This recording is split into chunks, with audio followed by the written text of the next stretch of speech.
ఒక అడవిలో గాడిద కోతిది మంచి స్నేహితులు. ఇద్దరూ కలిసి తిరుగుతూ ఒకరికి ఒకరు సహాయం చేసుకుంటూ జీవించేవారు. ఒకరోజు కోతి ఎత్తైన మామిడి చెట్టెక్కి తీపి పండ్లు తింటూ ఉండగా గాడిద కింద నిలబడి వాటిని ఆశగా చూస్తుంది. కాని గాడిద చెట్టెక్కలేకపోయింది.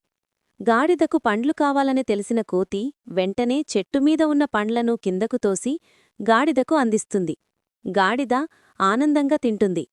మరుసటి రోజు కోతి దాహంతో అలసిపోయి ఉంటుంది. గాడిద అది గమనించి వెంటనే దానిని నదీతీరానికి తీసుకెళ్లి చల్లటి నీళ్లు తాగిస్తుంది. కోతి తాగి సంతోషిస్తుంది. ఈ అనుభవాలే ఇద్దరికీ స్నేహమంటే ఏమిటో మరింతగా అర్థం చేశాయి.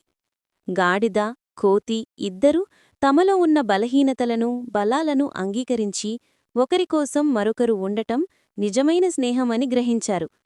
చివరికి వాళ్ళు అడవిలో అందరికీ ఆదర్శంగా నిలిచారు. ఈ గాడిద, కోతికి ఒక లైక్, సబ్స్క్రైబ్ ఇవ్వండి.